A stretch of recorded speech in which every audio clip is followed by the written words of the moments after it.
Sejam bem-vindos, queridos irmãos, amigos, visitantes. Deus abençoe a tua vida. E que esse tempo agora seja um tempo muito proveitoso, abençoado. Como a Lu já disse, Deus fale conosco, né? Só gostaria de lembrá-los que a semana que vem é o domingo do nosso culto com ceia. E no dia 28, se eu não me engano, vai ter um chá de bebê, né, dona Regina? A mãe da criança está ali, inclusive. A criança também, só que ainda não nasceu, né? A tia da criança, estou vendo que está ali também. Então, em virtude disso, o nosso encontro de casais está suspenso. Nós precisamos remarcar, mas nós estamos com dificuldade para remarcar, porque o fim de semana seguinte é Páscoa, no outro parece que tem alguma outra coisa. Então, no dia 28, por enquanto, é só o chá de bebê, tá bom? E o chá é para beber mesmo, né? Nunca vi chá de comer. Essa foi horrível. Não, vamos embora. Bom, queridos, hoje nós vamos começar uma nova série de meditações sobre um dos personagens talvez mais marcantes do Novo Testamento. Este personagem vai aparecer aí, não deu para sair o som, infelizmente, eu estou quase cantando a musiquinha aqui. É manhã, pescador, já se encontra no mar. A música de Sérgio Pimenta não é do tempo de vocês, é só do nosso aqui, né? É o apóstolo Pedro. A nossa série chama-se As Muitas Faces de Pedro. E de que maneira Deus transformou um rústico pescador numa das personalidades mais importantes do cristianismo. Eu escolhi, para começarmos a nossa caminhada sobre a vida deste homem, o texto de Lucas 5, de 1 a 11. Mas, exceto Jesus, eu creio que nenhum outro personagem do Novo Testamento me toca tanto quanto o Pedro. Os outros são legais, são importantes, mas é impressionante quando você lê uma das passagens que este rústico pescador galileu está presente. Jesus se dirige mais a ele do que a qualquer outra pessoa nos evangelhos. Ele é o que mais recebe elogios da parte de Jesus e também broncas da parte de Jesus. E ele, por sua vez, é o único que teve coragem de exortar Jesus face a face. Veja só você, né? Nós talvez vejamos essa passagem lá para frente. Mas por que é que o apóstolo Pedro mexe tanto com a gente? O que é que há nesse homem que faz com que a gente se identifique com ele? Esse impacto é porque nós nos enxergamos nele. Pedro é um poço de complexidades, de contradições, de ambiguidades, e esses mesmos sentimentos contraditórios que habitaram em Pedro estão aqui dentro da gente também. Pedro é protagonista dos maiores atos de coragem entre os discípulos e também de um dos maiores atos de covardia. Tem seus altos e baixos. Então, o episódio de hoje chama-se Pedro Pescador, e fazendo uma ponte com o livro de Provérbios. Essa semana, um professor muito querido lá do seminário, Werner Hauser, compartilhou comigo, foi professor da Lusitânia também, na área de aconselhamento, este versículo. Os propósitos do coração do homem são águas profundas, mas quem tem discernimento os traz à tona. Estudando a vida do Pedro, a gente vai acabar estudando a nós mesmos, porque nós temos lá dentro de nós, e não é ali na superfície, é na profundidade do nosso ser.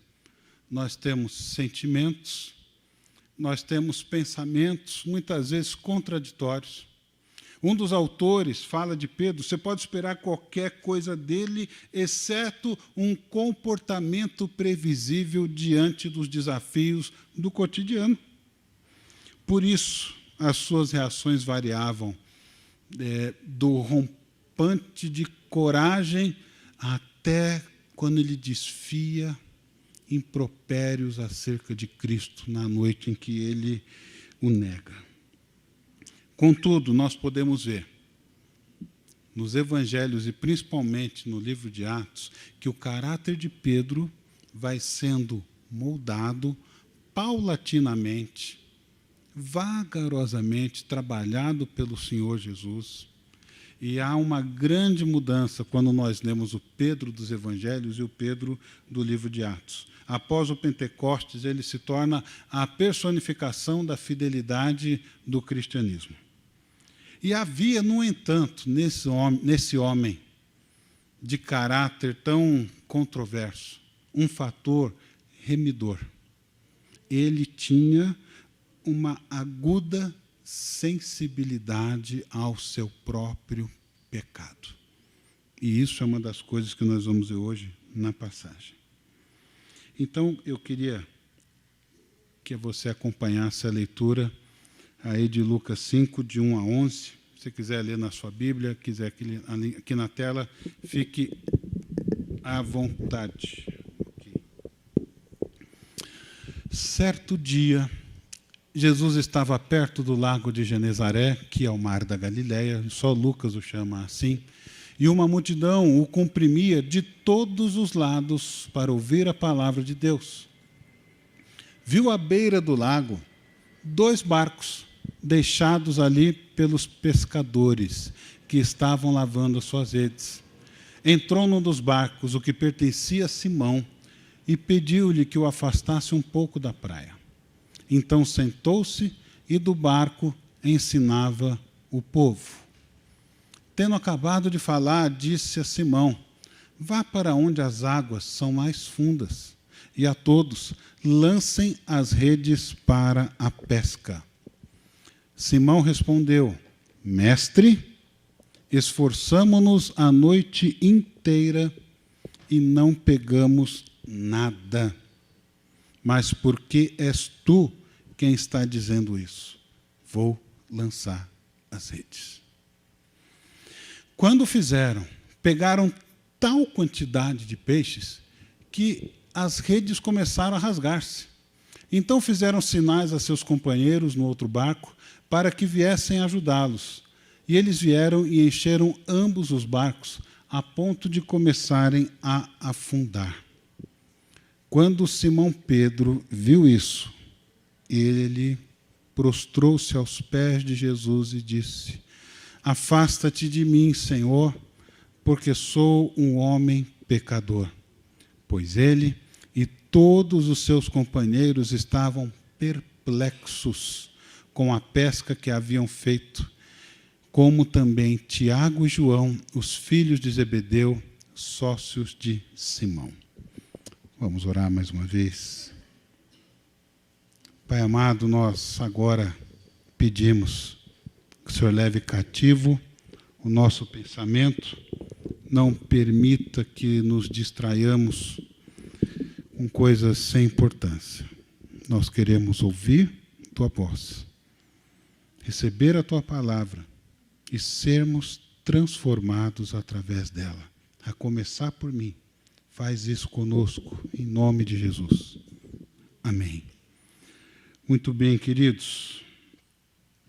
Texto extremamente conhecido.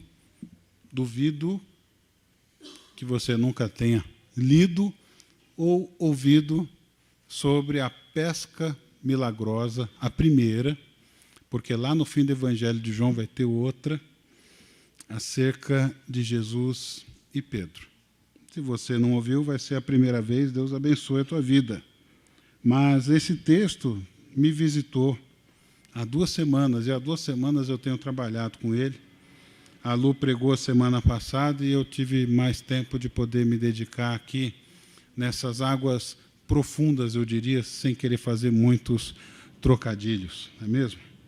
Mas para entendermos o que está acontecendo aqui, a gente precisa compreender o clima da época, o pensamento, a expectativa que permeia o ambiente de Lucas 5. Há um misto de angústia e de expectativa no ar, porque o que se pergunta é: será que ele é o Messias? Será que Jesus é o Messias?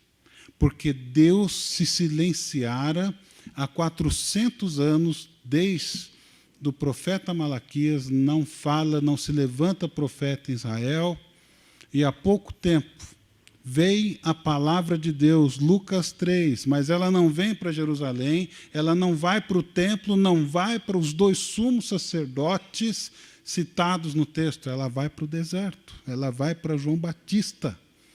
E João Batista começa a pregar acerca do Evangelho de Cristo, o Evangelho do Reino, anuncia que ele não é o Messias e que o Messias está chegando. E, de fato, o Messias se apresenta para ser batizado. Um dos discípulos de João chama-se André, irmão deste Pedro, de quem falaremos hoje. Era discípulo de João Batista. João diz para ele que ele é o Messias. E João 1,42, André fala para Pedro: Pedro, nós achamos o Messias. E o primeiro encontro de Pedro e Jesus, Jesus e Pedro, não é aqui.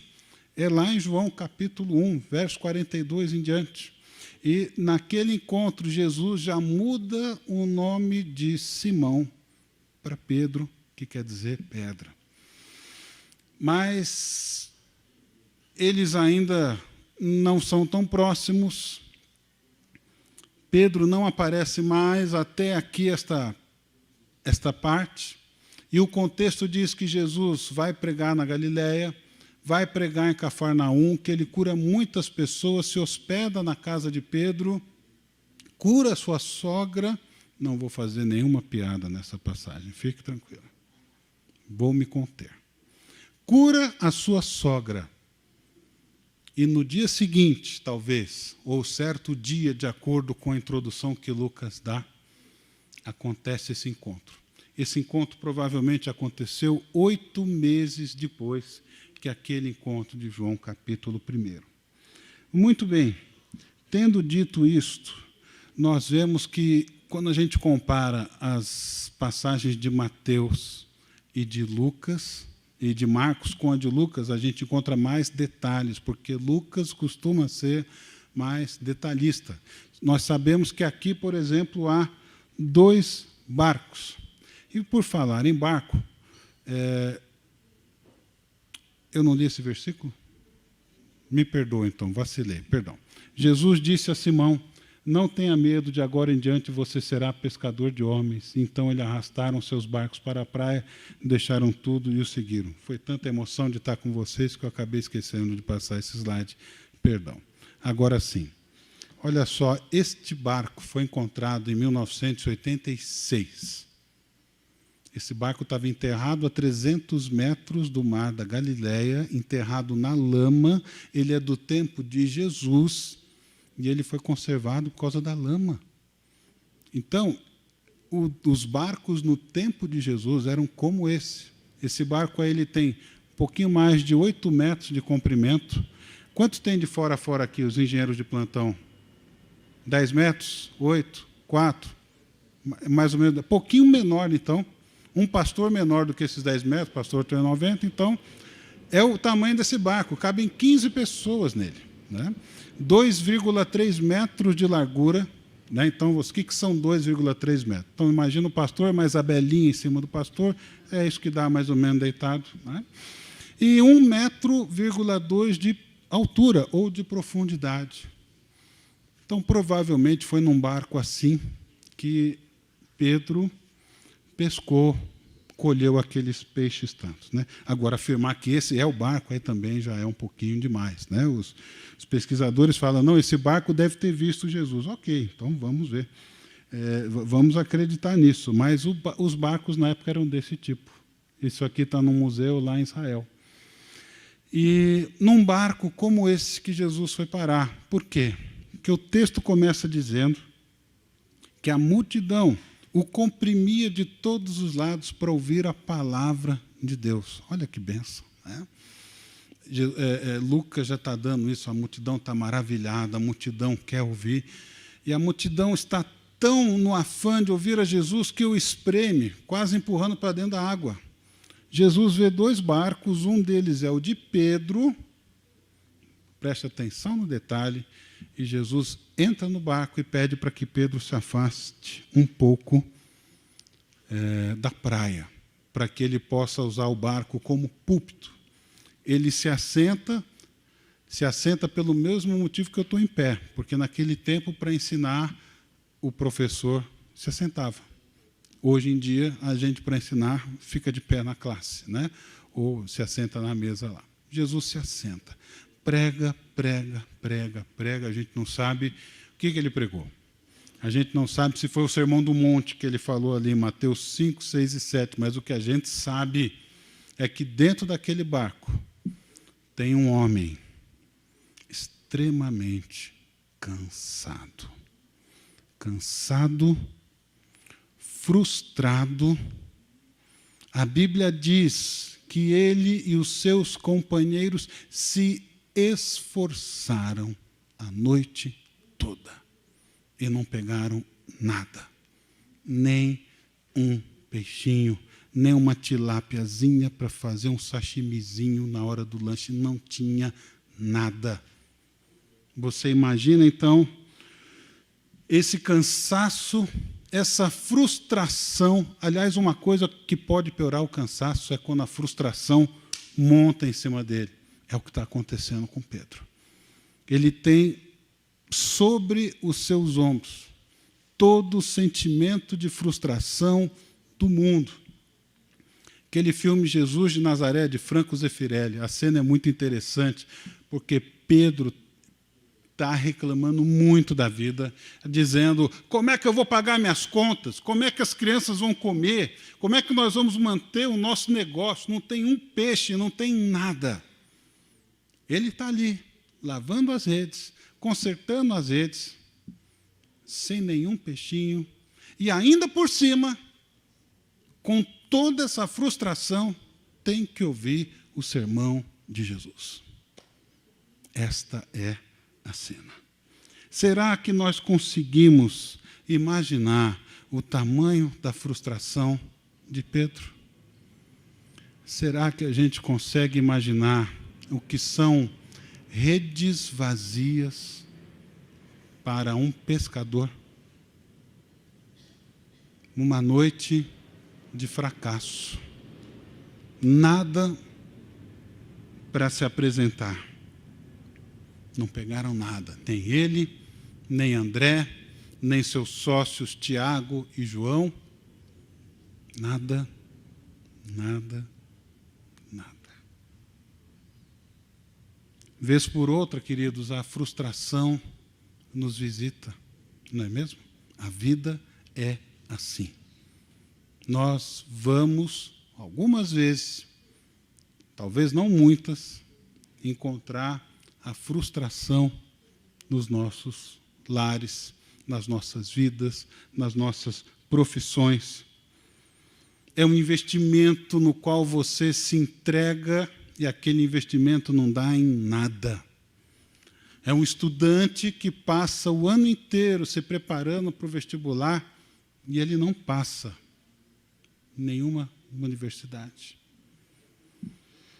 É um profissional desempregado que manda 300, eu vi isso acontecer, 300 currículos e não tem uma resposta. Aliás, tem uma só e a resposta é não. Esse sentimento de frustração, vez por outra, acontece conosco. Aconteceu com Pedro. Estamos aqui diante de uma noite de fracasso. Talvez você seja um vendedor que passou a semana inteira e não conseguiu vender nada.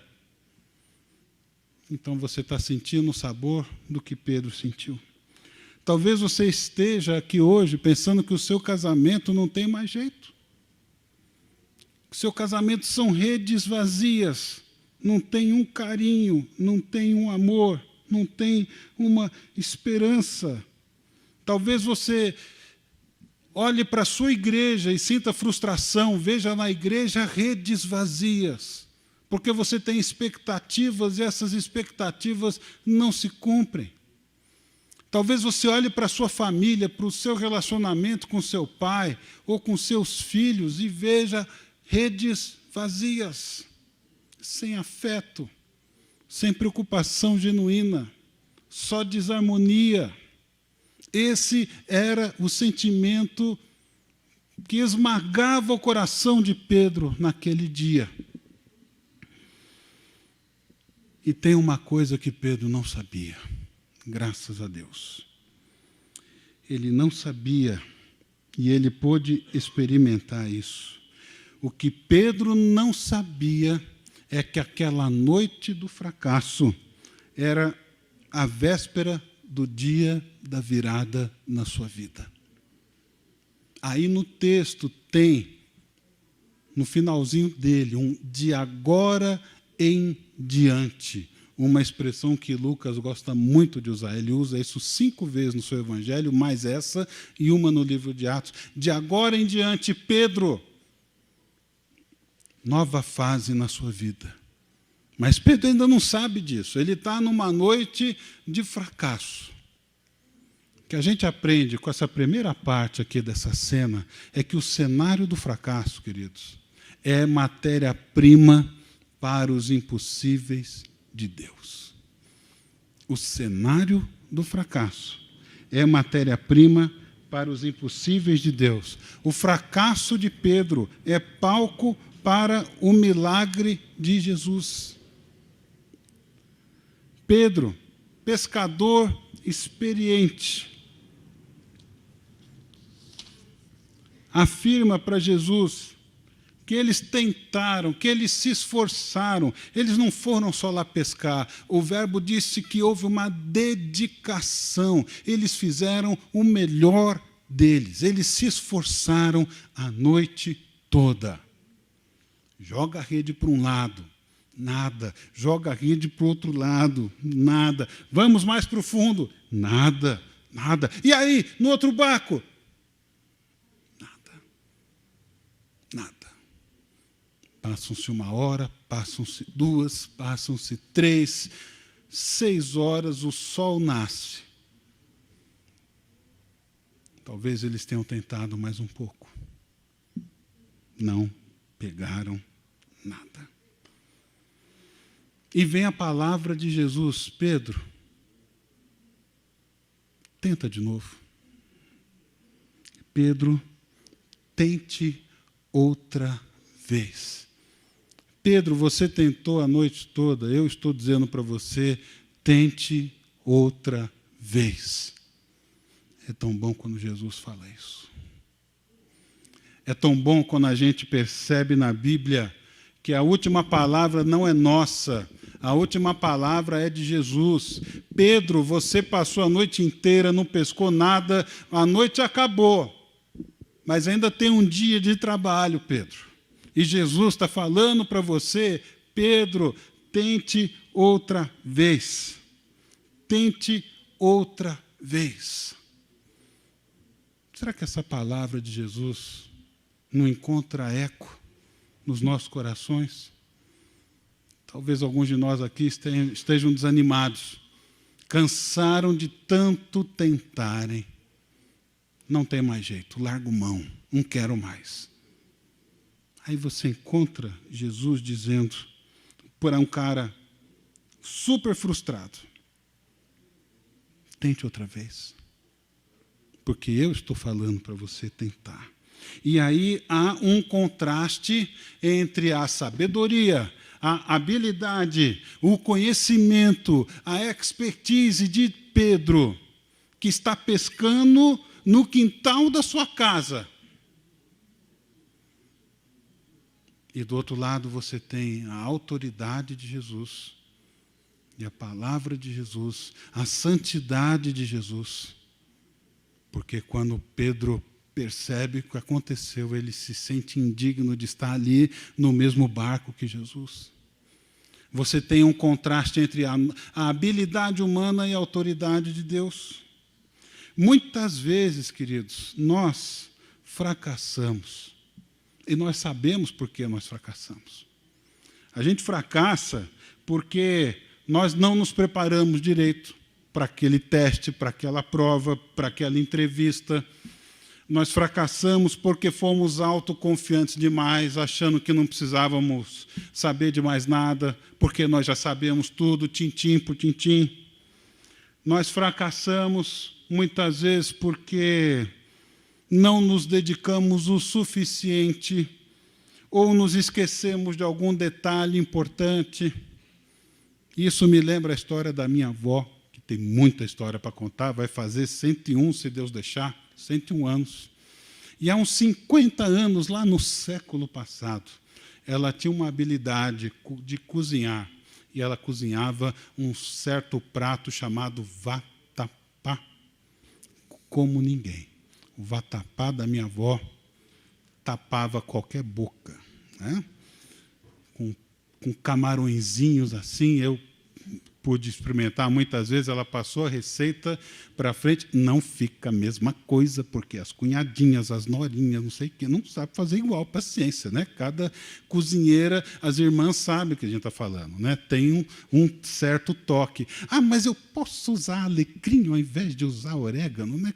Quer mudar, porque então, paciência, não vai ficar igual. E um belo dia, minha avó foi preparar um banquete, um caldeirão desse tamanho de vatapá, para um casal a quem ela e meu avô deviam muito e queriam fazer um carinho de recebê-los com um belo vatapá. Ela manda um moleque lá, né? Antes do celular havia um molecular, tá vendo? Manda um moleque lá na venda para trazer uma latinha de um negócio de milho que ela precisava, era uma latinha verde. Só que o moleque lá não sabia ler. Ele bateu o olho, viu uma latinha verde, aquela lá, trouxe a latinha para minha avó. A minha avó não viu que se tratava de outra coisa, que era fécula de batata, não era o negócio de milho que ela queria, e ela despejou tudo. Daqui a pouco o negócio endureceu, que a colher de pau travou lá no meio, né? Perdeu-se tudo. Aí ela foi ver a lata, ó céus. Ela soube porque ela fracassou, ela descuidou. Bom, naquela noite o banquete foi ovo frito. Essa é uma das histórias do compêndio da família, e paciência é o que tinha ovo frito, e acho que tinha arroz também, paciência. Às vezes a gente sabe por que fracassa, não é mesmo? Mas o texto está dizendo aqui que eles se esforçaram a noite toda. Algumas vezes a gente não sabe por que fracassa. A gente faz tudo direitinho. A gente se dedica, a gente acaba fracassando e não sabe por quê.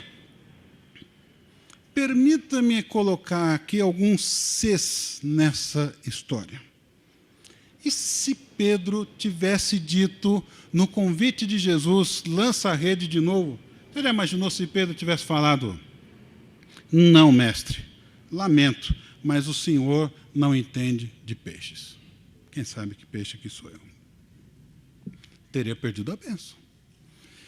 E se Pedro tivesse sido bem-sucedido? Já pensou? Ele tivesse pescado a noite passada, nada disso aqui ia acontecer. Ele teria perdido a oportunidade de ter o seu coração quebrantado na presença de Deus. O que me leva a pensar, queridos, e a concordar com William Craig, que há coisas que Deus só pode nos ensinar através dos nossos fracassos. Vou repetir. Há coisas que Deus só pode nos ensinar através dos nossos fracassos. que Ele não ensina através dos nossos sucessos.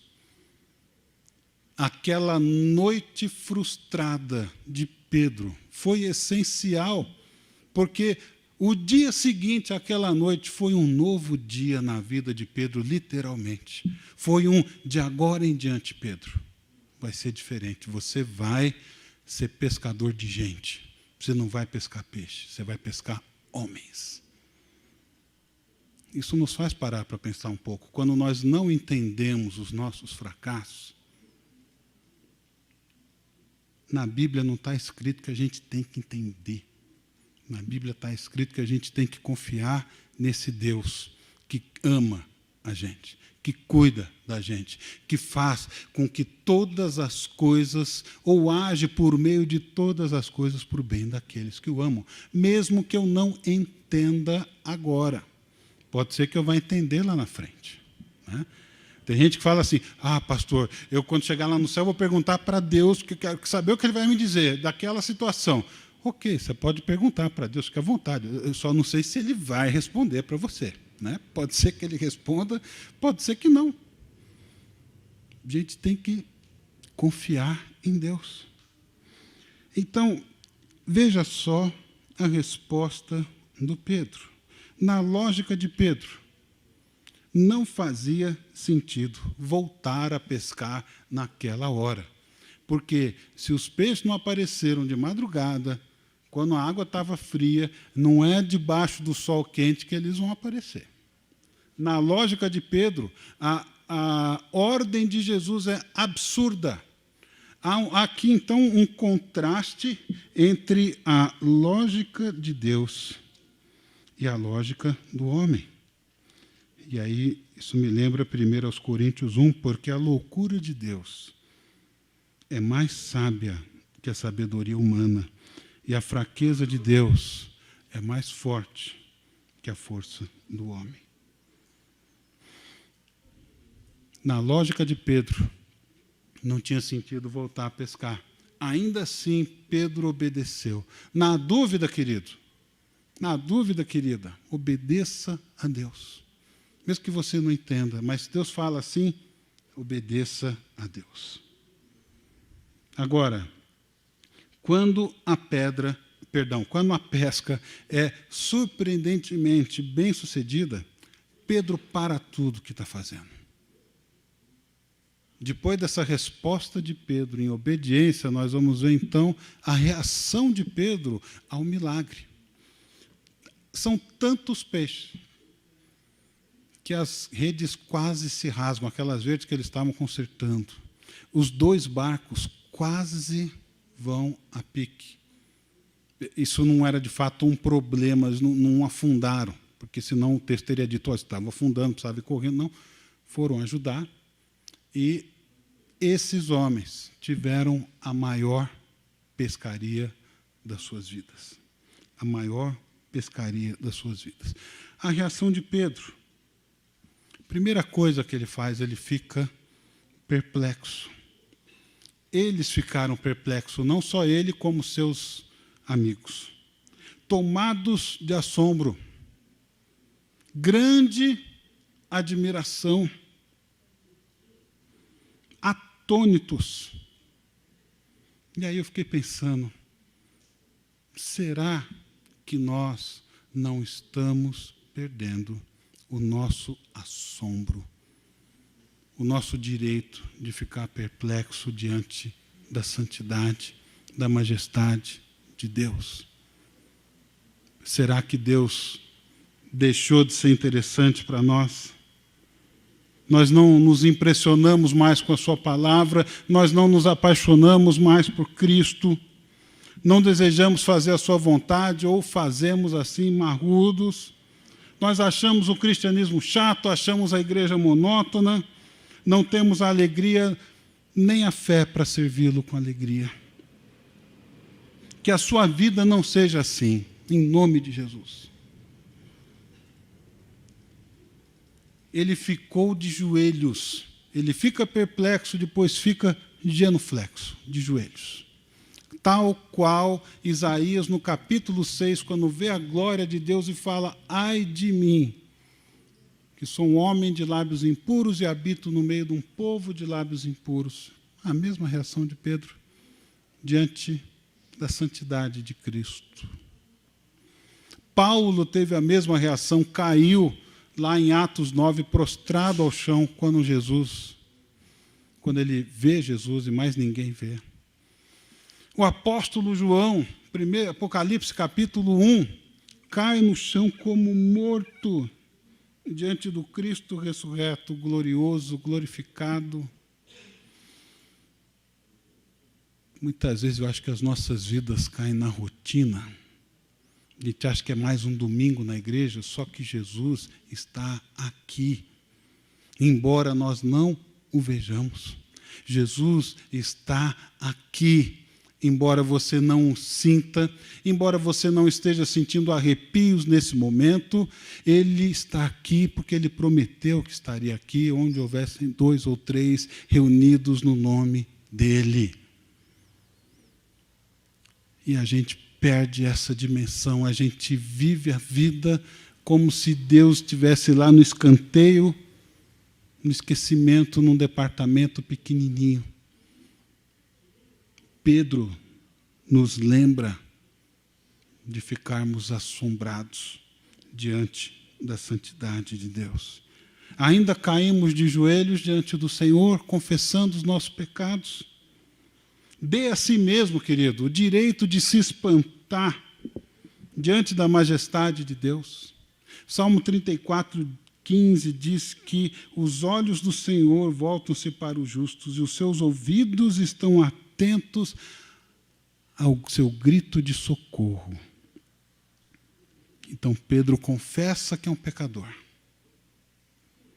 E há uma sutileza aí no texto que nem sempre a gente percebe, eu só percebi depois da 5ª vez que li o texto. Você percebe que no verso 5, Pedro chama Jesus de mestre. Tá bom, mestre, vou lançar. Mas no verso 8, após o milagre, ele já não chama Jesus mais de mestre. Mestre é aquele com quem você aprende. Ele o chama de Senhor, que é aquele a quem você deve obedecer.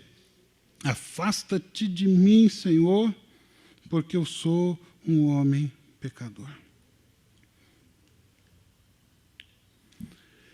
E aí vem o chamado de Pedro. E sabe o que significa o chamado de Pedro? Se Deus chama alguém tão simples, tão inculto, tão rústico como Pedro, significa que ele pode usar qualquer pessoa que se comprometa com ele. Pode usar a mim, pode usar você, se nós nos dispusermos nas mãos dele. Partindo para a nossa conclusão.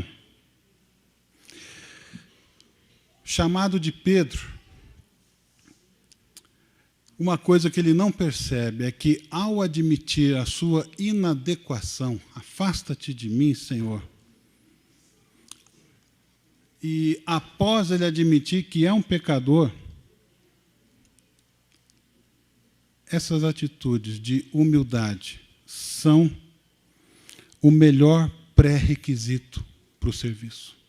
O melhor pré-requisito para o serviço. Eu não sou digno de te servir, eu sou um pecador. Ótimo, grande começo, porque agora você pode servir a Deus dependendo totalmente de Deus e não no seu conhecimento, nas suas forças. Aqui que tantas vezes nós somos autoconfiantes demais.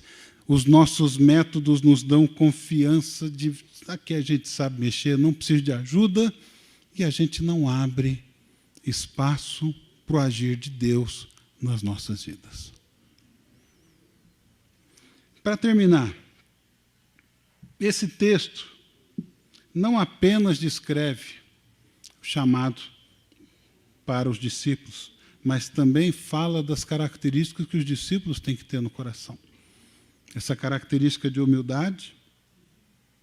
E se Jesus chama Pedro, ele pode chamar qualquer um de nós. E a palavra de Jesus para Pedro é: não tenha medo, Pedro. Alguém disse que a Bíblia tem 365 vezes não tenha medo, não temas. Um para cada dia do ano. Pedro, não tenha medo. Agora que você se humilhou, agora que você está entendendo que eu conheço todas as coisas, eu conheço todos os peixes, e eu conheço o que está aí no seu coração, Pedro, então você pode me servir, porque você vai depender de mim. De agora em diante,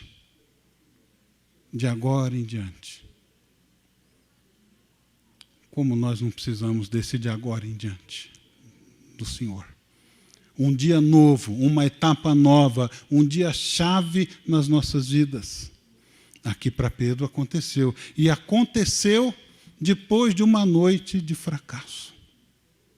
Veio a bênção para ele. Ninguém pode reconhecer Cristo como o Salvador, a não ser que se reconheça primeiro como um pecador. E essa eu acho que é a dificuldade de muitos de nós, porque nós temos um certo conforto material, nós achamos que não precisamos de nada, e reconhecer que a gente deve alguma coisa para Deus, talvez não esteja muito na ordem do dia. Aí Deus dá uma bênção para a gente. Sabe qual é a bênção? O fracasso. Aí o nosso coração se abre, se quebranta e ele age. Foi isso que aconteceu com Pedro. Eles tiveram a maior pescaria das suas vidas, querido. A maior. E sabe o que eles fizeram depois? Deixaram tudo. Deixaram tudo. Os barcos entupidos de peixe. E eles deixaram tudo. Por quê? As bênçãos materiais são importantes. Sim, mas Jesus é melhor do que essas bênçãos materiais. E Jesus não prometeu para eles riquezas, mas prometeu bênçãos espirituais. Vocês agora serão pescadores de homens. Pescador de peixe pega o peixe vivo para matar. Pescador de homem pega o homem morto para dar vida para ele, a vida de Cristo. Essa agora é a vocação de Pedro. Que joia, não? Que bênção. E você? Eu te pergunto. Eu não sei como você está hoje. Eu não sei quais foram as lutas da tua semana ou as lutas que você tem passado. Mas Jesus sabe, Ele está aqui como prometeu. Ele sabe.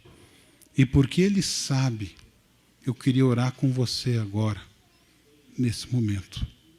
Queria pedir que você curvasse a sua cabeça, tentasse não prestar atenção ao seu redor, para que a gente pudesse conversar com Deus nesse instante.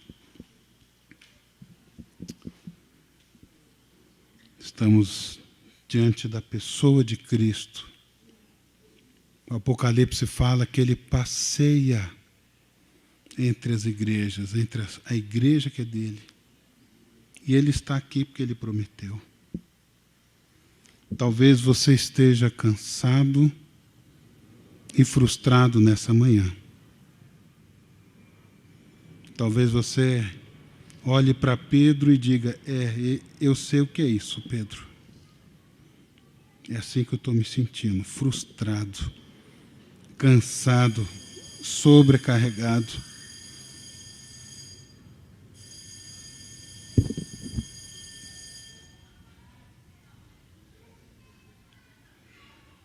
Mas você sabe o que Jesus diz para quem está cansado e sobrecarregado? Ele fala: venham a mim, que eu vou aliviar vocês. Eu vou dar descanso para a alma de vocês. Talvez a sua oração nesse dia de hoje seja: Jesus, o Senhor não quer entrar no meu barco, Jesus? Minhas redes estão vazias. Eu preciso do teu toque. Eu preciso da tua bênção. Eu preciso ter a minha fé renovada, Senhor.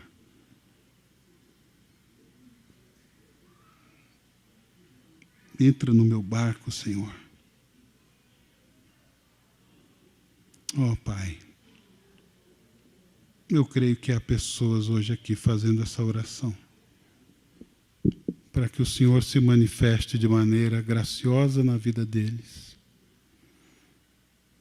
porque eles têm sentido talvez o peso do fracasso, da frustração.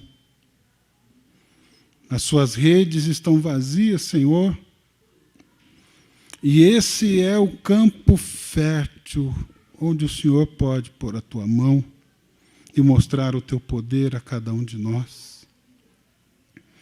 Por isso nós pedimos, ouve a oração do teu povo. Ouve a oração destes que se dirigem a ti agora, com sinceridade no coração, pedindo para que o Senhor entre no barco deles e mude a história deles. Ó Senhor, o Senhor é poderoso para fazer isso e muito mais.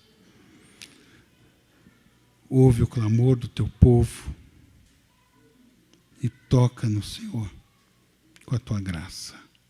Faz assim com cada um que orou com sinceridade na tua presença. Em nome de Jesus. Amém.